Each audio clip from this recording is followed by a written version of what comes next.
ಓಂ ಶ್ರೀ ಪರಮಾತ್ಮನೇ ನಮಃ. ಶ್ರೀ ವಿಷ್ಣು ಸಹಸ್ರನಾಮ ಸ್ತೋತ್ರಂ.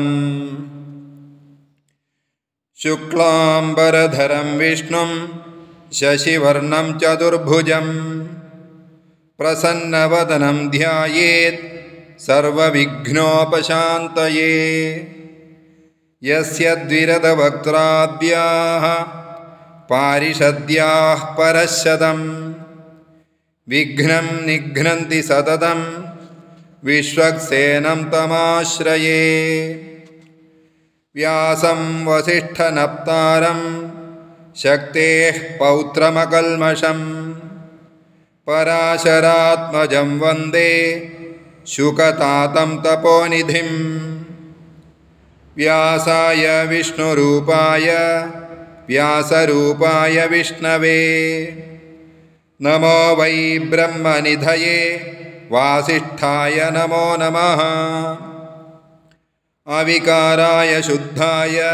ನಿತ್ಯಾಯ ಪರಮಾತ್ಮನೇ ಸದೈಕರೂಪರೂಪಾಯ ವಿಷ್ಣವೇ ಸರ್ವಜಿಷ್ಣವೇ. ಯಸ್ಯ ಸ್ಮರಣಮಾತ್ರೇಣ ಜನ್ಮ ಸಂಸಾರಬಂಧನಾತ್ ವಿಮುಚ್ಯತೆ. ನಮಸ್ತಸ್ಮೈ ವಿಷ್ಣವೇ ಪ್ರಭವಿಷ್ಣವೇ. ನಮಃ ಸಮಸ್ತಭೂತಾನಾಂ ಆದಿಭೂತಾಯ ಭೂಭೃತೆ ಅನೇಕರೂಪರೂಪಾಯ ವಿಷ್ಣವೇ ಪ್ರಭವಿಷ್ಣವೇ. ಓಂ ನಮೋ ವಿಷ್ಣವೇ ಪ್ರಭವಿಷ್ಣವೇ. ಶ್ರೀ ವೈಶಂಪಾಯನ ಉವಾಚ. ಶ್ರುತ್ವಾ ಧರ್ಮಾನಶೇಷೇಣ ಪಾವನಾನಿ ಚ ಸರ್ವಶಃ ಯುಧಿಷ್ಠಿರಃ ಶಾಂತನವಂ ಪುನರೇವಾಭ್ಯಭಾಷತ. ಶ್ರೀ ಯುಧಿಷ್ಠಿರ ಉವಾಚ. ಕಿಮೇಕಂ ದೈವತಂ ಲೋಕೆ ಕಿಂ ವಾಪ್ಯೇಕಂ ಪರಾಯಣಂ ಸ್ತುವಂತಃ ಕಂಕಮರ್ಚಂತಃ ಪ್ರಾಪ್ನುಯುರ್ಮಾನವಾಃ ಶುಭಂ. ಕೋ ಧರ್ಮಃ ಸರ್ವಧರ್ಮಾಣಾಂ ಭವತಃ ಪರಮೋ ಮತಃ ಕಿಂಜಪನ್ಮುಚ್ಯತೆ ಜಂತುರ್ಜನ್ಮ ಸಂಸಾರಬಂಧನಾತ್. ಶ್ರೀ ಭೀಷ್ಮ ಉವಾಚ. ಜಗತ್ಪ್ರಭುಂ ದೇವದೇವಂ ಅನಂತಂ ಪುರುಷೋತ್ತಮಂ ಸ್ತುವನ್ನಾಮ ಸಹಸ್ರೇಣ ಪುರುಷಃ ಸತತೋತ್ಥಿತಃ ತಮೇವ ಚಾರ್ಚಯನ್ನಿತ್ಯಂ ಭಕ್ತ್ಯಾ ಪುರುಷಮವ್ಯಯಂ ಧ್ಯಾಯನ್ ಸ್ತುವನ್ನಮಸ್ಯಂಶ್ಚ ಯಜಮಾನಸ್ತಮೇವ ಚ. ಅನಾದಿನಿಧನಂ ವಿಷ್ಣುಂ ಸರ್ವಲೋಕಮಹೇಶ್ವರಂ ಲೋಕಾಧ್ಯಕ್ಷಂ ಸ್ತುವನ್ನಿತ್ಯಂ ಸರ್ವದುಃಖಾದಿಗೋ ಭವೇತ್.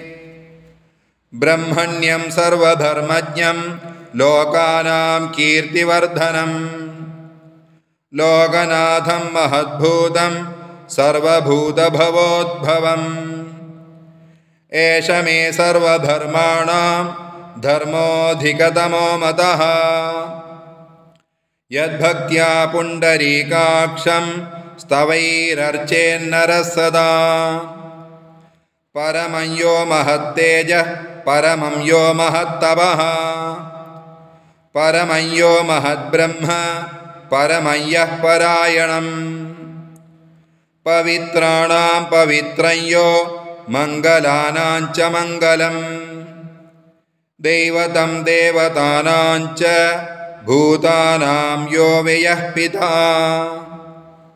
ಯದಃ ಸರ್ವಾಣಿ ಭೂತಾನಿ ಭವಂತ್ಯಾದಿಯುಗಾಗಮೇ ಯಸ್ಮಿಂಶ್ಚ ಪ್ರಳಯಂ ಯಾಂತಿ ಪುನರೇವ ಯುಗಕ್ಷಯೇ.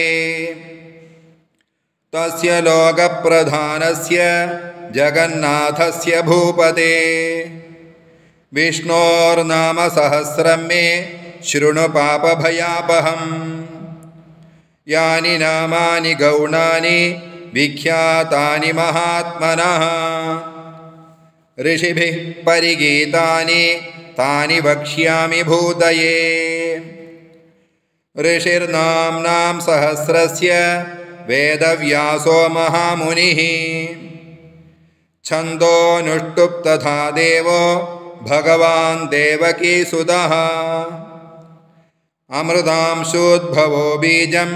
शक्तिर्देवकीनन्दनः त्रिसामा हृदयं तस्य शान्त्यर्थे विनियुज्यते विष्णुं जिष्णुं महाविष्णुं प्रभविष्णुं महेश्वरम् अनेकरूपदैत्यान्तं नमामि पुरुषोत्तमम् केशवः पादु मे पादौ जङ्घे नारायणो मम माधवो मे कटिं पादु गोविन्दो गुह्यमेव च नाभिं विष्णुस्तु मे पादु जठरं मधुसूदनः उरस्त्रिविक्रमः पादु हृदयं पादु वामनः श्रीधरः पादु मे कण्ठं ऋषिकेशो मुखं मम पद्मनाभस्तु नयने शिरो दामोदरो मम एवमेतानि नामानि जपकाले विशेषतः विन्यसेदात्मरक्षार्थं सर्वमङ्गलसिद्धये अस्य श्रीविष्णोर्दिव्यसहस्रनामस्तोत्रमहामन्त्रस्य श्रीवेदव्यासो भगवान् ऋषिः अनुष्टुप् छन्दः श्रीमहाविष्णुः परमात्मा श्रीमान्नारायणो देवता अमृतांशोद्भवो भानुरिति बीजं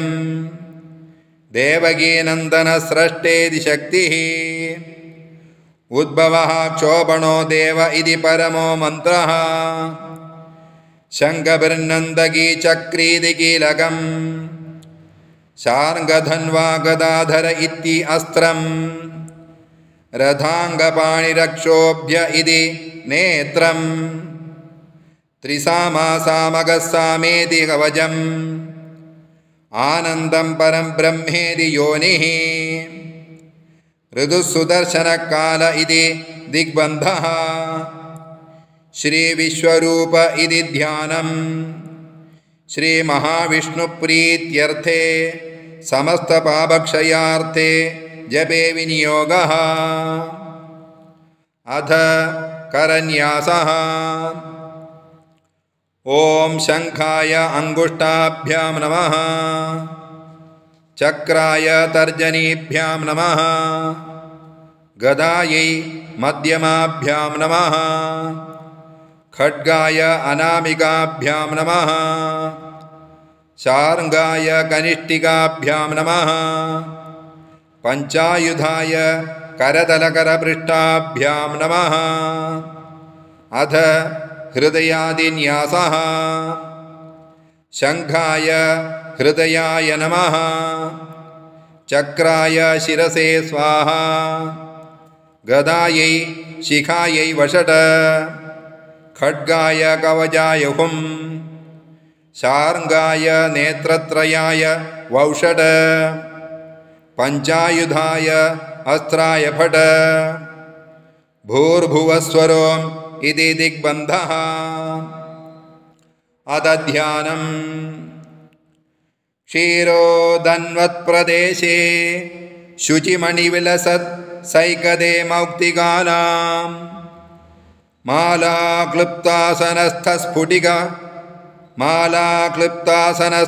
मालाक्लिप्तासनस्थस्फटिकमणिनिभैः मौक्तिकैर्मण्डिताङ्गः शुभ्रैरभ्रैरदभ्रैरुपरि विरजितैः मुक्तपीयूषवर्षैः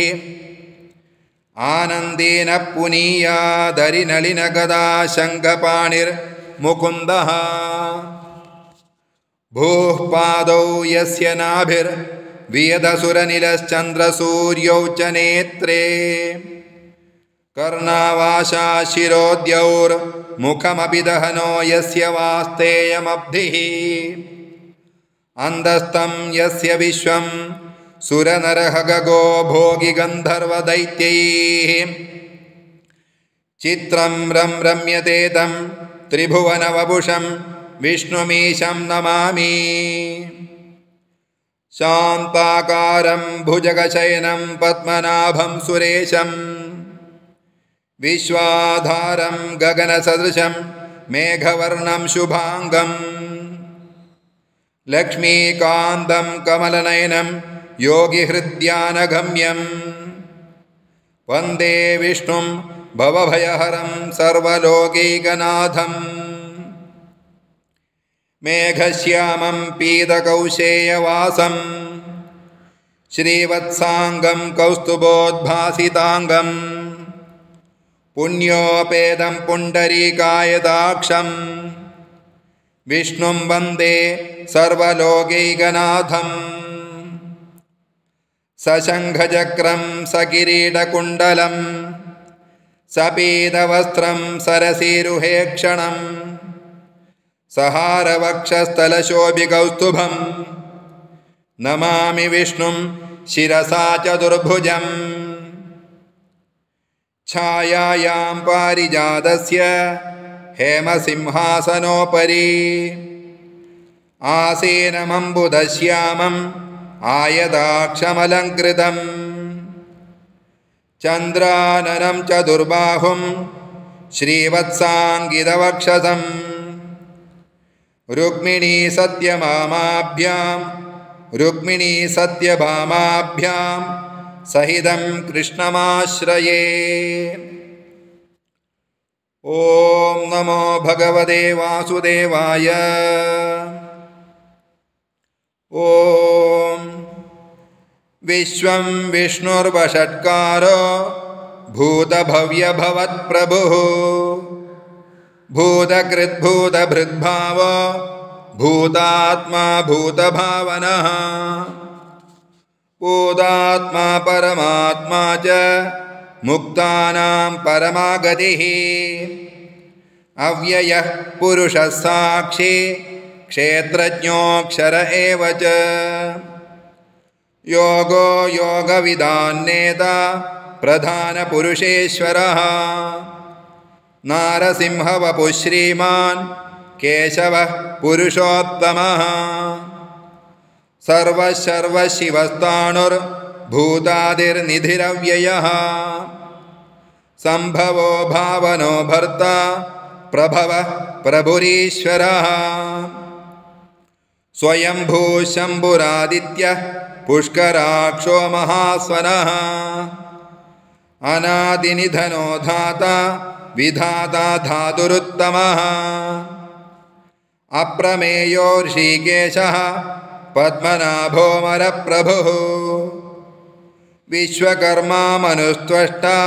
स्तविष्ठस्तविरो ध्रुवः अग्राह्य शाश्वतकृष्णो लोहिताक्षः प्रदर्दनः प्रभूतस्त्रिकगुब्धाम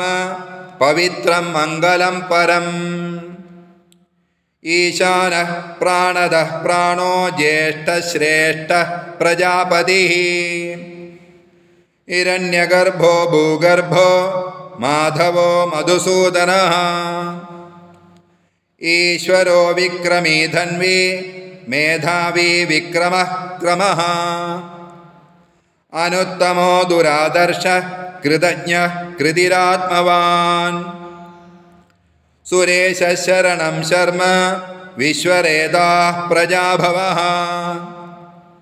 अहः संवत्सरो व्यालः प्रत्ययः सर्वदर्शनः अजः सर्वेश्वरः सिद्धः सिद्धिः सर्वादिरच्युतः वृषा कपिरमेयात्मा सर्वयोगविनिसृतः वसुर्वसुमना सत्यः समात्मा संविदः समः अमोघः पुण्डरीकाक्षो वृषकर्मा वृषाकृतिः रुद्रो बहुशिरा बभ्रुः विश्वयोनिः शुचिश्रवाः अमृतशाश्वतस्ताणुः वरारोहो महातपाः सर्वगः सर्वविद्वानुः विश्वक्सेनो जनार्दनः वेदो वेदविदव्यङ्गो वेदाङ्गो वेदवित्कविः लोकाध्यक्षः सुराध्यक्षो धर्माध्यक्षः कृताकृतः चतुरात्मा चतुर्व्यूहः चतुर्दंष्ट्रश्चतुर्भुजः ब्राजिष्णुर्भोजनं भोक्ता सहिष्णुर्जगदादिजः अनघो विजयो जेता विश्वयोनिः पुनर्वसुः उपेन्द्रो वामनः प्रांशुरमोघः शुचिरूर्जितः अतीन्द्रसङ्ग्रहः सर्गो धृतात्मा नियमो यमः वेद्यो वैद्यः सदा योगी वीरः माधवो मधुः अतीन्द्रियो महामायो महोत्साहो महाबलः महाबुद्धिर्महावीर्यो महाशक्तिर्महाद्युतिः अनिर्देशवपुः श्रीमान् अमेयात्मा महादृधृक् महेश्वासो महीभर्ता श्रीनिवासः सताङ्गतिः अनिरुद्धसुरानन्दो गोविन्दो गोविदाम्पतिः मरीचिर्दमनोहंसः सुपर्णो भुजगोत्तमः हिरण्यनाभः सुतपाः पद्मनाभः प्रजापतिः अमृत्युः सर्वधृसिंहः सन्धाता सन्धिमान् स्थिरः अजो दुर्मर्शनः शास्ता विश्रुतात्मा सुरारिः गुरुर्गुरुतमो धाम सत्यः सत्यपराक्रमः निमिषो निमिषस्रग्वी वाचस्पतिरुदारधीः अग्रणीर्ग्रामणी श्रीमान् न्यायो नेता समीरणः सहस्रमूर्धा विश्वात्मा सहस्राक्षः सहस्रपाद आवर्तनो निवृत्तात्मा संवृतः सम्प्रमर्दनः अह संवर्तको वह्निः अनिलो धरणीधरः सुप्रसादः प्रसन्नात्मा विश्वदृक् विश्वभुग् विभुः सत्कर्ता सत्कृतः साधुः जह्नुर्नारायणो नरः असंख्येयो प्रमेयात्मा विशिष्टशिष्टकृत् शुचिः सिद्धार्थसिद्धसङ्कल्पः सिद्धितः सिद्धिसाधनः वृषाहि वृषभो विष्णुः वृषपर्वा वृषोदरः वर्धनो वर्धमानश्च विविक्तश्रुतिसागरः सुभुजो दुर्धरो वाग्मी महेन्द्रो वसुतो वसुः नैकरूपो बृहद्रूपः शिबिविष्टः प्रकाशनः ओजस्तेजोद्युतिधरः प्रकाशात्मा प्रतापनः रुद्धस्पष्टाक्षरो मन्त्रः चन्द्रांशुर्भास्करद्युतिः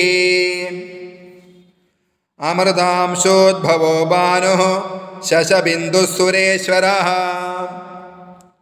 औषधं जगतः सेतुः सत्यधर्मपराक्रमः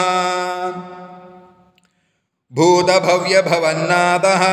पवनः पावनो नरः कामः कामकृत्कान्तः कामः कामप्रदः प्रभुः युगादिकृद्युगावर्तो नैकमायो महाशनः अदृश्यो व्यक्तरूपश्च सहस्रजिदनन्दजित् इष्टो विशिष्टशिष्टेष्टः शिखण्डी नहुषो वृषः क्रोधः क्रोधकृत्कर्ता विश्वबाहुर्महीधरः अच्युतः प्रथितः प्राणः प्राणदो वासवानुजः अपां निधिर्धिष्ठानः अप्रमत्त प्रतिष्ठितः स्कन्दस्कन्दधरो धुर्यो वरदो वायुवाहनः वासुदेवो बृहद्भानुः आदिदेवः पुरन्दरः अशोकस्तारणस्तारः शूरः शौरिर्जनेश्वरः अनुकूलस्य तावर्तः पद्मी पद्मनिभेक्षणः पद्मनाभोरविन्दाक्ष पद्मगर्भः शरीरभृत् महर्दिर्वृद्धो वृद्धात्मा महाक्षो गरुडध्वजः अतुलशरभो भीमः समयज्ञो हविर्हरिः सर्वलक्षणलक्षण्यो लक्ष्मीवान् समितिञ्जयः विक्षरो रोहितो मार्गो हेतुर्दामोदरः सहः महीधरो महाभागो वेगवानमिदाशनः उद्भवः क्षोभणो देवः श्रीगर्भः परमेश्वरः करणं कारणं कर्ता विकर्ता गहनो गुहः व्यवसायो व्यवस्थानः संस्थानस्थानदो ध्रुवः परर्दिः परमस्पष्टः तुष्टः पुष्टः शुभेक्षणः रामो विरामो विरतो मार्गो नेयो नयोनयः वीरशक्तिमदां श्रेष्ठो धर्मो धर्मविदुत्तमः वैकुण्ठः पुरुषः प्राणः प्राणदः प्रणवप्रभुः हिरण्यगर्भः शत्रुघ्नो व्याप्तो वायुरधोक्षजः ऋतुत्सुदर्शनः कालः परमेष्ठी परिग्रहः उग्रसंवत्सरो दक्षो विश्रामो विश्वदक्षिणः विस्तारस्तावरस्ताणुः प्रमाणं बीजमव्ययम् अर्थोऽनर्थो महाकोशो महाभोगो महाधनः अनिर्विण्णस्तविष्टो भूः धर्मयूपो महामखः नक्षत्रनेमिर्नक्षत्री क्षमः क्षामः समीहनः यज्ञ इज्यो महेज्यश्च क्रतुः सदाङ्गतिः सर्वदर्शी विमुक्तात्मा सर्वज्ञो ज्ञानमुत्तमम् सुव्रतः सुमुखः सूक्ष्मः सुघोषः सुखदः सुहृद मनोहरोजितक्रोधो वीरबाहुर्विदारणः स्वापनस्ववशो व्यापी नैकात्मा नैककर्मकृत वत्सरो वत्सलो वत्सी रत्नगर्भो धनेश्वरः धर्मगुप्धर्मकृद्धर्मी सदसत्क्षरमक्षरम् अविज्ञाता सहस्रांशुर्विधाता कृतलक्षणः गभस्तिनेमिः सत्त्वस्थः सिंहो भूतमहेश्वरः आदिदेवो महादेवो देवेशो देवभृद्गुरुः उत्तरो गोपतिर्गोप्ता ज्ञानगम्यः पुरातनः शरीरभूतभृद्भोक्ता कपीन्द्रो भूरि दक्षिणः सोमपो मृतवः सोमः पुरुजित्पुरुषत्तमः विनयोजयः सत्यसन्तो दाशार्हः सात्वतां पतिः जीवो विनयिता साक्षी मुकुन्दो मिदविक्रमः अम्भोनिधिरनन्तात्मा महोदधिशयोऽन्तकः अजो महार्हः स्वाभाव्यो जिदामित्रः प्रमोदनः आनन्दो नन्दः सत्यधर्मा त्रिविक्रमः महर्षिः कपिलाचार्य कृतज्ञो मेदिनीपतिः त्रिपदस्त्रिदशाध्यक्षो महाशृङ्गः कृतान्तकृत महावराहो गोविन्दः सुषेणः कनकाङ्गदी गुह्यो गभीरो गहनो गुप्तश्चक्रगदाधरः वेधास्वाङ्गोजितः कृष्णो दृढसङ्कर्षणोच्युतः वरुणो वारुणो वृक्षः पुष्कराक्षो महामनाः भगवान् भगहानन्दे वनमाली हलायुधः आदित्यो ज्योतिरादित्यः सहिष्णुर्गतिसत्तमः सुधन्वा खण्डपरशुः दारुणो द्रविणप्रदः दिवस्पृक् सर्वदृग्व्यासो वाजस्पतिरयो निजः त्रिसामासामगस्साम निर्वाणं भेषजं पिशक सन्न्यासकृच्छमशान्तो निष्ठा शान्तिः परायणम् शुभाङ्गशान्तिदस्रष्टा कुमुदः कुवलेशयः गोहिदो गोपतिर्गोप्ता वृषभाक्षो वृषप्रियः अनिवर्ते निवृत्तात्मा संक्षेप्ता क्षेमकृच्छिवः श्रीवत्सवक्षा श्रीवास श्रीपति श्रीमदाम्बरः श्रीध श्रीश श्रीनिवास श्रीनिधि श्रीविभावनः श्रीधर श्रीकर श्रेय श्रीमान् लोकत्रयाश्रयः स्वच्छस्वङ्गसदानन्दो नन्दिर्ज्योतिर्गणेश्वरः विजितात्मा विधेयात्मा सत्कीर्तिश्छिन्नसंशयः उदीर्न सर्वतश्चक्षुरनीशः शाश्वतस्थिरः भूषयो भूषणो भूतिर्विशोकशोकनाशनः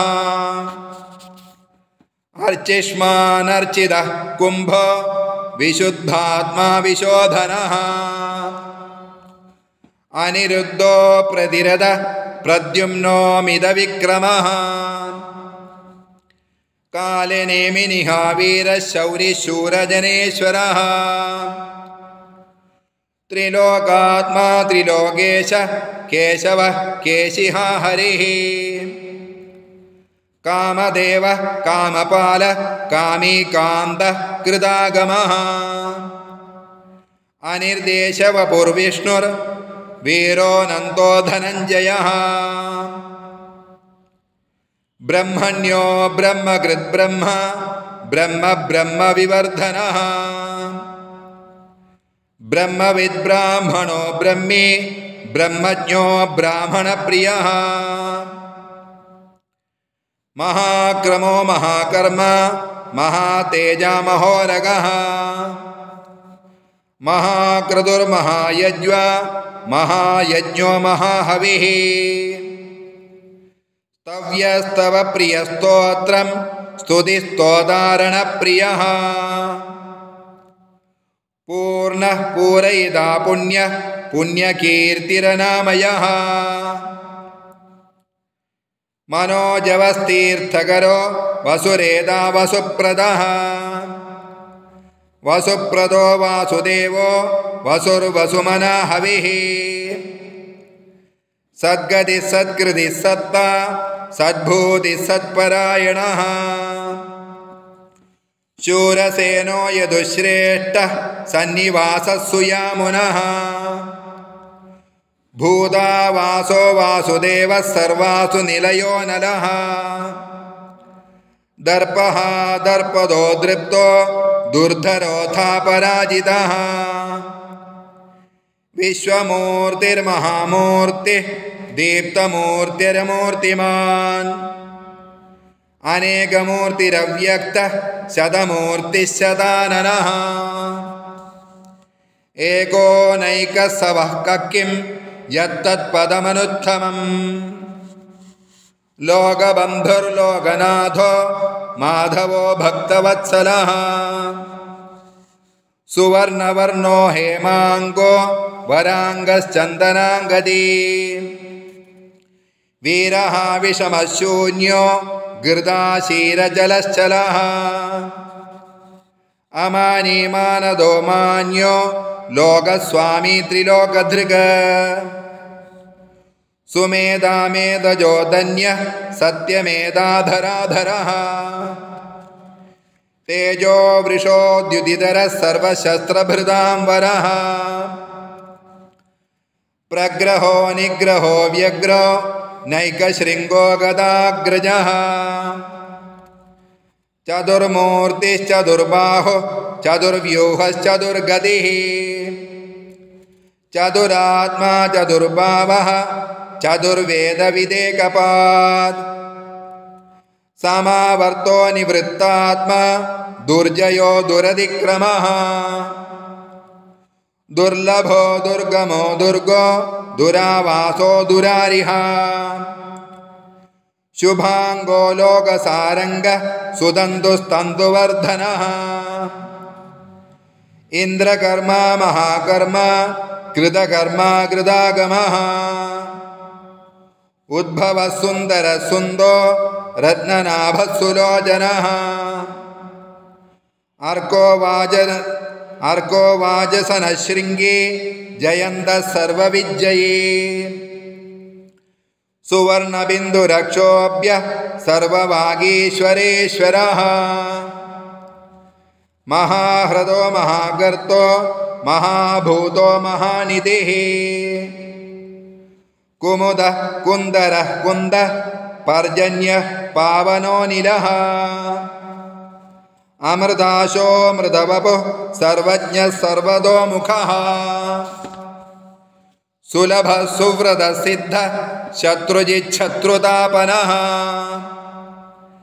न्यग्रोधो दुम्बरो श्वत्थः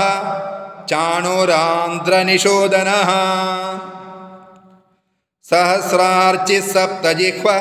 सप्तैधा सप्तवाहनः अमूर्तिरनघोचिन्त्यो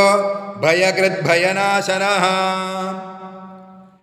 अणुर्बृहत्कृशस्थूलो गुणभृन्निर्गुणो महान् अधृतस्वधृतस्वास्यः प्राग्वंशो वंशवर्धनः भारभृत्कथितो योगी योगीशः सर्वकामदः आश्रमश्रमणः क्षामः सुपर्णो वायुवाहनः धनुर्धरो धनुर्वेदो दण्डो दमयिता दमः अपराजितः सर्वसहो नियन्ता नियमो यमः सत्त्ववान् सात्विकः सत्यः सत्यधर्मपरायणः अभिप्रायः प्रियार्होर्हः प्रियकृत् प्रीतिवर्धनः विहाय सगतिर्ज्योतिः सुरुचिर्हुतभुग्विभुः रविर्विरोचनः सूर्यः सविता रविलोचनः अनन्तो हुतभुग्भोक्ता सुखदो नैकजोऽग्रजः अनिर्विण्णः सदामर्षि लोकाधिष्ठानमद्भुतः सनातनतमः कपिलः कपिरव्ययः स्वस्तिदः स्वस्तिकृत् स्वस्ति स्वस्तिभुक् स्वस्ति दक्षिणः अरौद्रः कुण्डली चक्रे विक्रम्यूर्जितशासनः शब्दादिगः शब्दसः शिशिरः शर्वरीकरः अक्रूरः पेशलो दक्षो दक्षिणः क्षमिणाम्बरः विद्वत्त्वमो वीतभयः पुण्यश्रवणकीर्तनः उत्तारणो दुष्कृतिः पुण्यो दुःस्वप्ननाशनः वीरः रक्षणः सन्तो जीवनः पर्यवस्थितः अनन्तरूपो नन्दश्रीर् जितमन्युर्भयापहः चतुरस्रो गभीरात्मा विदिशो व्यादिशो दिशः अनादिर्भूर्भुवो लक्ष्मीः सुवीरो रुचिराङ्गदः जननो जनजन्मादिर्भीमो भीमपराक्रमः आधारनिलयो धाता पुष्पहासः प्रजाकरः ऊर्ध्वगः सत्पथाचारः प्राणदः प्रणवपणः प्रमाणं प्राणनिलयः प्राणभृत् प्राणजीवनः तत्त्वं तत्त्वविदेकात्मा जन्म मृत्युजरादिगः भूर्भुवः स्वस्तुरुस्तारः सविता प्रविदामहः यज्ञो यज्ञपति यज्वा यज्ञाङ्गो यज्ञवाहनः यज्ञभृद्यज्ञकृद्यज्ञे यज्ञभुग्यज्ञसाधनः यज्ञान्तकृद्यज्ञगुह्यमन्नमन्नाद एव च आत्मयोनिस्वयं जातो वैखानः सामगायनः देवकीनन्दनस्रष्टा शिदीशः पापनाशनः शङ्खभृन्नन्दगीचक्रे शार्ङ्गधन्वागदाधरः रथाङ्गपाणिरक्षोभ्यः सर्वप्रहरणायुधः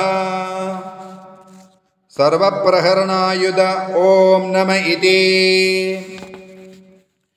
वनमाले गदेशार्ङ्गे शङ्गे चक्रे जनन्दगे श्रीमन्नारायणो विष्णुर्वासुदेवोऽभिरक्षतु वासुदेवोऽभिरक्षत्वं नम इति इदं कीर्तनीयस्य केशवस्य महात्मनः नाम्नां सहस्रं दिव्यानाम् अशेषेण प्रकीर्तितम् यैदं शृणुयात् नित्यं यश्चापि परिकीर्तयेत् नाशुभं प्राप्नुयात् किञ्चित् सोमुत्रेह च मानवः वेदान्तको ब्राह्मणः स्यात् क्षत्रियो विजयी भवेत् वैश्यो धनसमृद्धः स्यात् शूद्रः सुखमवाप्नुयात् धर्मार्थे प्राप्नुयात् धर्म अर्थार्थे चार्थमाप्नुयात् कामानवाप्नुयात् कामे प्रजार्थे प्राप्नुयात् प्रजाम् भक्तिमान्य सदोत्थाय शुचिस्तद्गतमानसः सहस्रं वासुदेवस्य नाम्नामेतत् प्रकीर्तयेत् यशः प्राप्नोति विपुलं याति प्राधान्यमेव च अजलां श्रियमाप्नोति श्रेयः प्राप्नोत्यनुत्तमम् न भयं क्वचिदाप्नोति वीर्यं तेजश्च विन्दति भवत्यरोगोद्युतिमान् बलरूपगुणान्वितः रोगार्तो मुच्यते रोगात् बद्धो मुच्येत बन्धनात् भयान् मुच्येत भीतस्तु मुच्येतापन्न आपदः दुर्गाण्यतितरत्याशु पुरुषः पुरुषोत्तमम् स्तुवन्नाम सहस्रेण नित्यं भक्तिसमन्वितः वासुदेवाश्रयो मर्त्यो वासुदेवपरायणः सर्वपापविशुद्धात्मा याति ब्रह्म सनातनम् न वासुदेवभक्तानामशुभं विद्यते क्वचित् जन्म मृत्युजरा व्याधि भयं नैवोपजायते इमं स्तवमदीयान श्रद्धा भक्तिसमन्वितः युजेतात्मसुहक्षान्ति श्रीधिस्मृतिकीर्तिभिः न क्रोधो न च मात्सर्यं न लोभो नाशुभा मतिः भवन्ति कृतपुण्यानां भक्तानां पुरुषोत्तमे द्यौसचन्द्रार्कनक्षत्रा खं दिशो भूर्महोदधिः वासुदेवस्य वीर्येण विधृतानि महात्मनः ससुरासुरगन्धर्वं सयक्षोरगराशसम् जगद्वशे वर्ततेदं कृष्णस्य सचराचरम् इन्द्रियाणि मनोबुद्धिः सत्त्वं तेजो बलं धृतिः वासुदेवात्मकान्याहुः क्षेत्रं क्षेत्रज्ञ एव च सर्वागमानामाचारः प्रथमं परिकल्पते आचारप्रभवो धर्मो धर्मस्य प्रभुरच्युतः ऋषयः पितरो देवा महाभूतानि धातवः जङ्गमाजङ्गमं चेदं जगन्नारायणोद्भवम् योगो ज्ञानं तथा साङ्ख्यं विद्या शिल्पादिकर्म च वेदाशास्त्राणि विज्ञानमेतः सर्वं जनार्दनात् एको विष्णुर्महद्भूतं पृथग्भूतान्यनेकशः त्रीन् लोकान् व्याप्य भूतात्मा भुङ्क्ते विश्वभुगव्ययः इमं स्तवं भगवतो विष्णोर्व्यासेन कीर्तितम् पठेद्य इच्छेत् पुरुषः श्रेयः प्राप्तुं सुखानि च विश्वेश्वरमजं देवं जगतः प्रभुमव्ययम् भजन्ति ये पुष्कराक्षं न ते यान्ति पराभवम् न ते यान्ति पराभवम् ॐ नम इति श्री अर्जुन उवाच पद्मपत्रविशालाक्ष पद्मनाभसुरोत्तम भक्तानामनुरक्तानां त्राता भव जनार्दन श्रीभगवानुवाच यो मां नाम सहस्रेण स्तोतुमिच्छति पाण्डव सोऽहमेकेन श्लोकेन स्तुत एव न संशयः स्तुत एव न संशयः ॐ नम इति श्रीव्यास उवाच वासनात् वासुदेवस्य वासितं भुवनत्रयं सर्वभूतनिवासोऽसि वासुदेव नमोऽस्तुते श्रीवासुदेव नमोऽस्तुत ॐ नम इति श्रीपार्वत्युवाच केनोपायेन लघुना विष्णोर्नामसहस्रकम् पठ्यते पण्डितैर्नित्यं श्रोतुमिच्छाम्यहं प्रभो श्री ईश्वर उवाच श्रीराम राम रामेति रमे रामे मनोरमे सहस्रनाम तत्तुल्यं रामनाम वरानने श्रीरामनाम वरानन ॐ नम इति ब्रह्मोवाच नमोऽस्त्वनन्ताय सहस्रमूर्तये सहस्रपादाक्षि शिरोरुबाहवे सहस्रनाम्ने पुरुषाय शाश्वते सहस्रकोटियुगधारिणे नमः श्रीसञ्जय उवाच यत्र योगेश्वरः कृष्णो यत्र पार्थो धनुर्धरः तत्र श्रीर्विजयो भूतिः ध्रुवा नीतिर्मतिर्मम श्रीभगवानुवाच अनन्याश्चिन्तयन्तो मां ये जनाः पर्युपासते तेषां नित्याभियुक्तानां योगक्षेमं वहाम्यहम् परित्राणाय साधूनां विनाशाय च दुष्कृतां धर्मसंस्थापनार्थाय सम्भवामि युगे युगे आर्ता विषण्णा शिथिराश्च भीताः घोरेषु च व्याधिषु वर्तमानाः संकीर्त्य नारायणशब्दमात्रं विमुक्तदुःखा सुखिनो भवन्ति। इति श्रीमहाभारते